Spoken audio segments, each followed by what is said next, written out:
Hi there. This is Mark Ittleman, speech-language pathologist, and welcome to the teaching of talking. We do these videos a few times a week, and we send them out to people all around the world on YouTube and through our emails at teachingoftalking.com. This video today is a very important video, and many of the videos I do are very different. They're very non-traditional as compared to the traditional methods that have been used over and over again, decade after decade, by the general field. The teaching of talking and what I want to share with you today is about innovation. Innovation in the way speech therapy is done, and innovation in the way that people with aphasia and their care partners or their caregivers are approached. And we've been giving you lots of information, but today we're going to be sharing with you information about something called scheduling. Scheduling. And you might look at me and say, Mark, what do you mean scheduling? I'm going to take these things out of my ears a minute, okay? Scheduling is making sure that you address something at a certain time and place. Okay? Scheduling. Now, if you have a job, you have a schedule, and you have to be there at work at a certain time, and you're there, hopefully. And you have a schedule for when to eat lunch. You have a schedule for when you're going to have a break. You have a schedule for when you're going to go home. A lot of people have schedules for when they're going to have dinner with the family, when they might watch TV at night. Or they have a schedule about bedtime, what time they want to get into bed at night. And the reason why they have schedules is because if you don't have a schedule, it's mishmash. You might forget to even go to work. You may forget to make supper. You may forget to do any number of things. Schedules help us realize that we only have a certain amount of time on this earth, and we only have a certain amount of time in a typical day. And in a typical day, we have to get lots of things done. And if we don't have a schedule, then many things that we want to get done sometimes just get forgotten. And go, oh, I was supposed to do that. And then there's a big breakdown. So scheduling is a very necessary part of living. And it's a necessary part of even stimulating speech with speech therapy.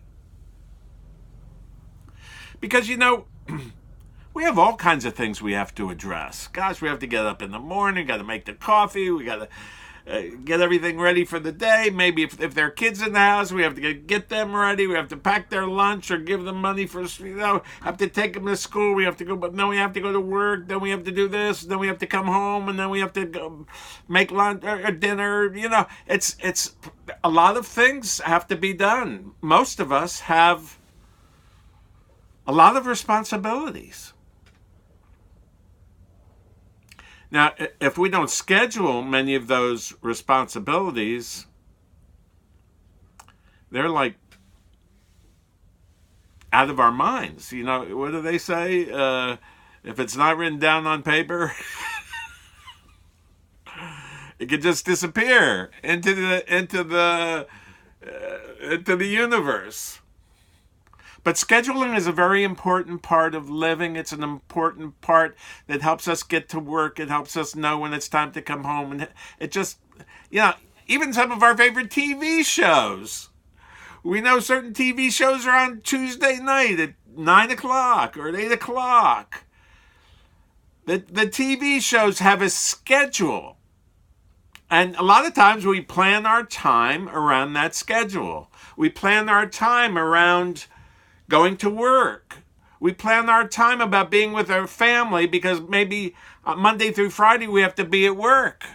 So the only time we have to be with our family is early in the morning, in the evening, and on weekends. So what's the point? The point is, I believe, that as a speech-language pathologist, we work with lots of people. And we want to train the people we work with to get better in their speaking. Now, there are some people that you don't have to involve a care partner or a caregiver. You work with them in therapy, and then they go home and they either do or they don't do the therapy. I remember there were a lot of people, when I first started doing therapy, I'd give them therapy and I'd say, okay, I want you to practice this. And then they'd come back a couple of days later and I'd say, did you practice? Well, we practiced a few minutes in the car on the way. Not. That's not the way to get proficient in speech for speech correction. Now, if you're a person who's getting aphasia speech therapy or any kind of speech therapy, and you don't need a caregiver, you still have to schedule time when you're going to work on your speech. Because guess what? If you don't schedule the time, before you know it, the day's done, you're in bed, and then you go, oh my goodness, I forgot to practice. I'll do it tomorrow, okay?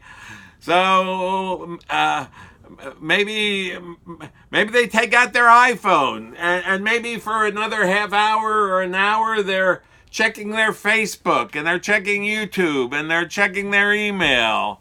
And then they finally fall off to sleep and guess what? Oh, I forgot to do my practicing. Oh. You have to set a schedule. And one of the things that I do, I know myself, and if I don't schedule it, it doesn't get done.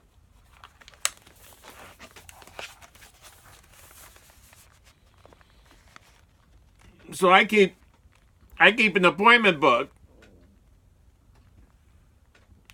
And the things I have to do, I have to put down there. I have to schedule it.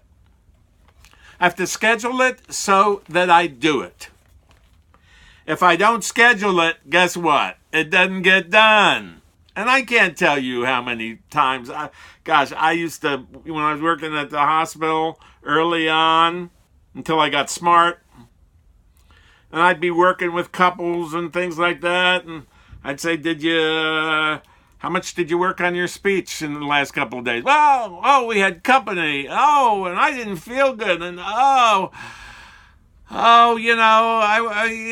things weren't going so well at work. I wasn't feeling so good. I had a headache. Then I got a cold. And then one of the other kids got sick. And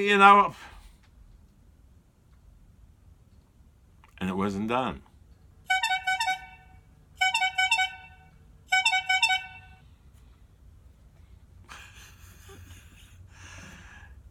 Yeah, that was a telephone just there, and I've even seen people who've told me, look, we were just getting ready to sit down and do our speech last night and to go over and practice and everything, and then I got this phone call from my daughter who's really upset because she and her husband are having problems, and an hour and a half later after talking to her, I didn't get a chance to do it.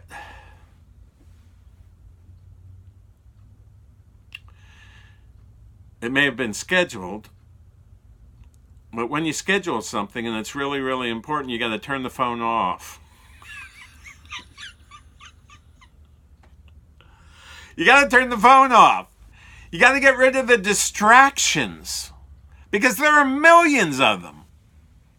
You know, you get hungry, you get up, you go to the refrigerator, you get something out of the refrigerator to eat, and 10 minutes later you went, oh, I was supposed to do my speech therapy. Okay. So what's the point? If you're going to get good, if you're going to improve your speaking, you've got to sit down with your speech therapist. Find out how much stimulation you need. And for many people with aphasia, it's a lot of stimulation. And so you want to keep that idea that you're going to stimulate your loved one, or if you have aphasia and you don't have anyone to work with, that you're going to set certain times of the day, that you're going to set, there's that phone again. You know, so you know what you have to do, and here's the lesson for all of us, and I'm going to do this right now, and I'm going to suggest you do the same thing when you sit down to do therapy with anybody or language stimulation. You go to your settings on your phone, and you scroll down, and you'll see something called Do Not Disturb. You see? Do not disturb. So you take your finger out and you press that puppy where the moon is, that is if you have an iPhone, and you put do not disturb, and now it's green. So that means if anybody calls you, guess what? You're not going to hear it. And you're going to focus on what's important. Because it's so easy to chat with somebody, a good friend who all of a sudden calls, and you go, oh, wait a minute, we'll get back to our speech in just a few minutes. I need to speak to George over here.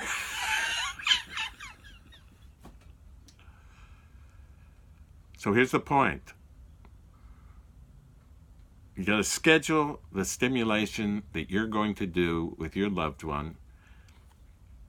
If your loved one has aphasia, and if you know what to do with them, you got to schedule time. You got to schedule time. And then there are the people with the cognitive problems. Now, there are a lot of people who have aphasia and have cognitive problems. They don't take their pills right. They don't do the jobs around the house. They don't floss their teeth. They don't take their medicine right. They don't make the bed. Sometimes their personal hygiene needs to be addressed. And what happens is with these people, they forget to do all those things. They forget to brush their teeth. They forget to take the pills. They forget to brush the dog. They forget to walk the dog. They forget to make the bed, to floss their teeth, to check their blood sugar, whatever it is. And so what has to happen with people also who have cognitive problems is you've got to sit down with a calendar and you've got to schedule those things, when they're going to take their medicine, when they're going to walk the dog, when they're going to brush the dog, when they're going to floss their teeth, when they're going to take a shower, when they're going to shampoo their hair, when they're going to do their speech therapy, when they're going to watch their shows, and when they're going to go to bed. And you have to schedule those things, and you have to walk them through each one of those important tasks. And you have to do it every day in the situation where it's necessary. And if you don't, as a care partner, if you don't do that, then they're not going to do that. And if they don't take their medicine right, you're going to have problems. And if they're not taking care of their bridge or their oral hygiene, or if they're forgetting to shower and things like that, ooh, it's going to be messy and it's going to be smelly.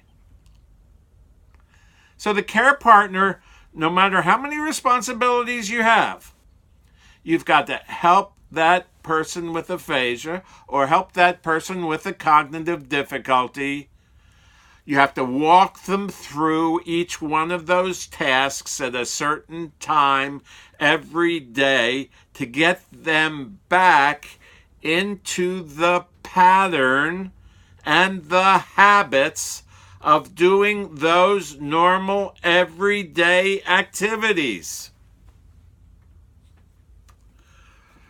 And that's how it's done. This is Mark Ittleman, speech-language pathologist. Hey, get yourself a calendar. Get yourself a calendar, a week at a glance. Have that week at a glance, have all the times going down every day. And if you've got to work with your loved one, make sure that you schedule it. Look, you schedule your doctor's appointments. Why shouldn't you schedule your speech and language stimulation? If you have to get a haircut, you schedule that. You have to go to work. It's on your schedule. You got to go at 8 o'clock or 9 o'clock. Schedule it.